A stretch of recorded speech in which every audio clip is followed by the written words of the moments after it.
Hello friends, आज हम करने वाले हैं कॉर्पोरेट सोशल रिस्पॉन्सिबिलिटी के ऊपर पूरा टॉपिक। पिछली क्लास में हमने सिर्फ नोट्स को पढ़ा ही था, उसमें क्या होता है, लेकिन आज से हम स्टार्ट करने वाले हैं ये होता क्या है। हम पढ़ेंगे कॉर्पोरेट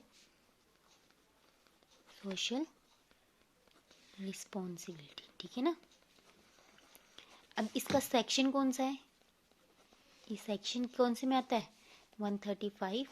और शेड्यूल कौन सा है इसका, शेड्यूल 7 के अंडर कंपनीज एक्ट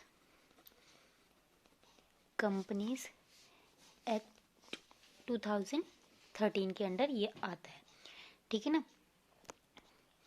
और ये आता है CSR रूल 2014 के अंडर, ठीक है ना। सोशल रिस्पॉन्सिबिलिटी का मतलब क्या होता है कि हम अगर इन्वायरमेंट से कुछ ले रहे हैं, इन्वायरमेंट से हम क्या ले रहे हैं, लैंड जिस पे हम काम करते हैं, लेबर जो हमारे लिए काम करता है, तो अब इसके बदले हमें भी तो कुछ कंपनी से हम ये ले रहे हैं तो कंपनी को भी इसे कुछ देना पड़ेगा। लेबर को क्या देते हैं, वेजेस देते हैं। लैंड पे हम क्या देते हैं, रेंट देते हैं, ठीक है ना। ठीक है, वैसे ही जैसे हम इन्वायरमेंट से कुछ लेते हैं तो हमें इन्वायरमेंट को वापस कुछ देना पड़ता है। गिव एंड टेक कर हर एक जगह ये सब ये चलता है कि भाई कुछ दोगे तो कुछ पाओगे। वैसे ही सोशल रिस्पॉन्सिबिलिटी में कि हमें अगर इन्वायरमेंट से कुछ लेना है तो हमें उससे कुछ देना पड़ेगा।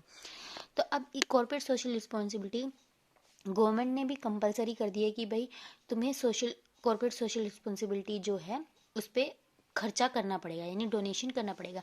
डोनेशन का क्या है कि डोनेशन हम चाहे कितनी भी कर ले, लेकिन उसके लिए भी गवर्नमेंट ने ये रूल बना दिया है कि डोनेशन हमें कितनी करनी है, कैसे निकाल सकते हैं, तो हम उसे अभी पढ़ेंगे।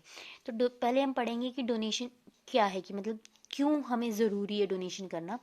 डोनेशन चाहे हम कितनी कर लें वो लिमिटलेस होती है, लेकिन जब हम किसी के जीवन के लिए यानी या जो ज़रूरतमंद होता है अगर हम उसके लिए करते हैं तो हम उसके लिए क्या बन जाते हैं, सेवियर ऑफ लाइफ, ठीक है। डोनेशन वैसे ही जैसे अगर हम किसी को मान लो अगर हम किसी को 1 लाख रुपए जो है एज इंटरेस्ट पे देते हैं, एज इंटरेस्ट पे कितने देते हैं, 10% पे, तो हम नेक्स्ट मंथ कितना मिलेगा, इतना मिलेगा, ऐड हो जाएगा तो अगले मंथ हमारा कितना हो जाएगा, 1,10,000। तो इससे क्या हो गया, हमारा अमाउंट बढ़ गया। तो अब क्या ये क्या हो गया, ये हमारा मतलब प्रॉफिट हमारा हो गया ना। तो वैसे ही डोनेशन करेंगे तो उससे भी हमें प्रॉफिट होगा। क्यों, उससे क्या होगा कि कॉरपोरेट जो है कंपनी की इमेज जो है वो इम्प्रूव होगी, ठीक है। इससे हमारी क्या होगी, जो हमारी कंपनी की इमेज अच्छी होगी। वैसे ही जैसे हम कहते हैं कि जो सोशल रिस्पॉन्सिबिलिटी होती है वो क्या होती है कि किस पे लाई करती है, ये हमारी किस पे लाई करती है, फिलंथ्रोपिक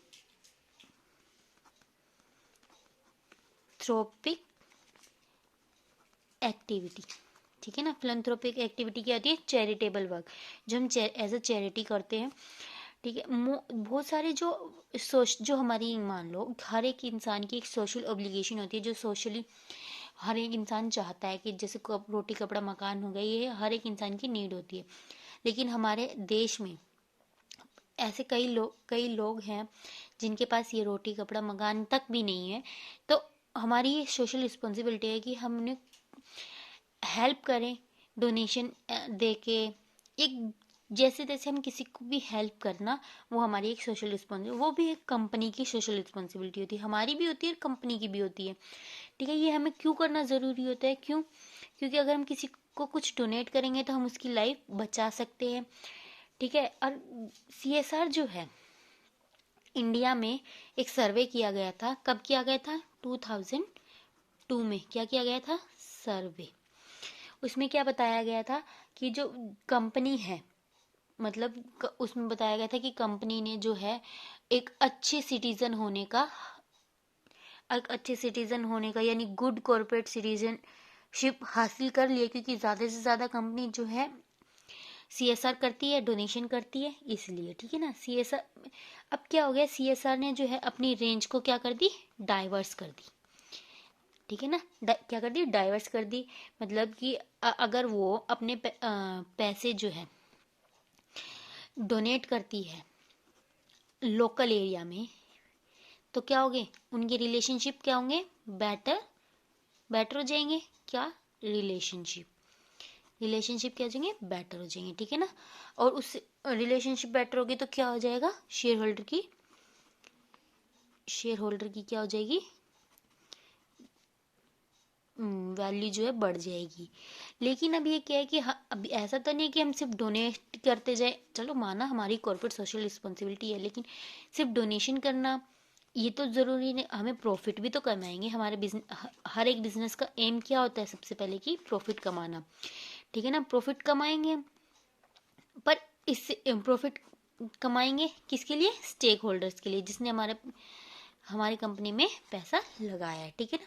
उसके बाद हम पढ़ते हैं कि भाई लॉ में क्या लिखा गया है, CSR के लॉ में। तो ये कब लागू हुआ था, कंपनीज एक्ट 2013 में हुआ था, लेकिन इसमें कुछ अमेंडमेंट्स हुई थी। तो अमेंडमेंट्स क्या हुई थी, मतलब कि कंपनीज एक्ट 2013 में तो लागू हुआ था, कब लागू हुआ था, कंपनीज एक्ट 2013, लेकिन इसका इफेक्ट कब से स्टार्ट हुआ था, with effect from financial year 2014 और 15 से इसका इफेक्ट स्टार्ट हो गया था।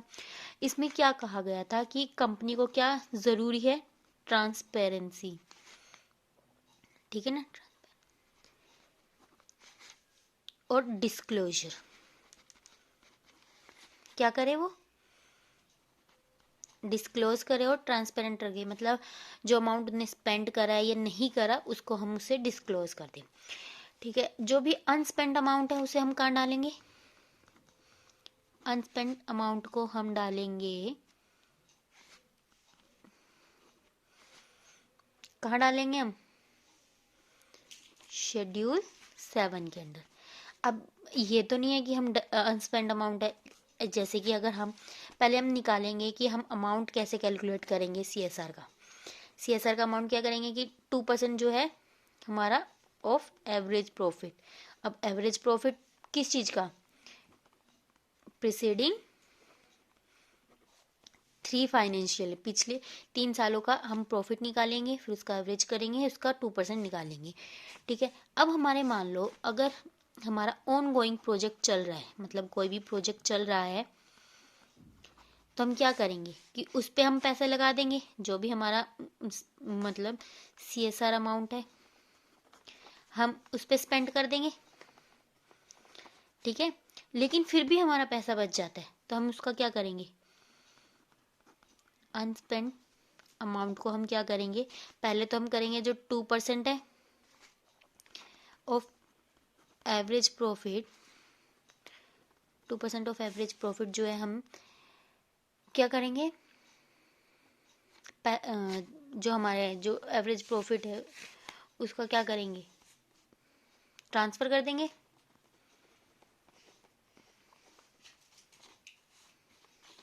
Transfer to CSR account, CSR account में ट्रांसफ़र कर देंगे विद इन कब,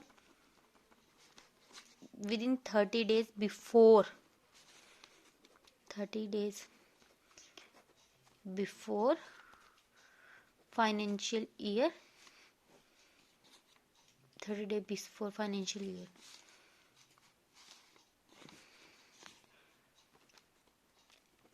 एंड ऑफ फाइनेंशियल ईयर, ठीक है। 30 दिन पहले, फाइनेंशियल ईयर के 30 दिन पहले ख़त्म होने से पहले 30 दिन पहले हम जो हमारा अमाउंट है वो ट्रांसफ़र कर देंगे, ठीक है। उसके बाद हम क्या करेंगे कि जो हमारा अमाउंट अनस्पेंड अमाउंट है फिर भी बचा हुआ है, तो हम इस अमाउंट को हम 3 साल तक, ठीक है, 3 financial year from the date of transfer, ठीक है। उसे क्या करेंगे, अगर हम स्पेंड कर दे, कब तक स्पेंड कब तक करना है, 3 फाइनेंशियल ईयर, जो अब तक हमने ट्रांसफ़र कर दिया है उसके 3 फाइनेंशियल ईयर तक हम उसे स्पेंड कर सकते हैं। लेकिन फिर भी हमारा अनस्पेंड अमाउंट बच जाता है तो हम उसे क्या करेंगे, शेड्यूल 7 के अंडर ट्रांसफ़र कर देंगे। ठीक है। अब ये है कि CSR अमाउंट किसे पे करना है, मतलब ये तो है नहीं कि हर एक कंपनी CSR अमाउंट को पे करेगी, तो CSR अमाउंट किसे पे करना है, उसके लिए भी 3 कंडीशंस हैं, ठीक है ना। फर्स्ट कंडीशन कौन सी है बताओ, पहली कंडीशन कौन सी है पता है? अच्छा मैं बताती हूँ।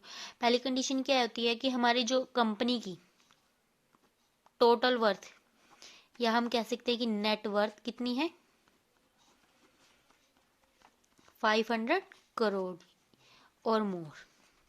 अगर पूरी कंपनी जो है 500 करोड़ की ऐसे ज़्यादा है तो हम CSR अमाउंट पे करेंगे। या हमारा जो कंपनी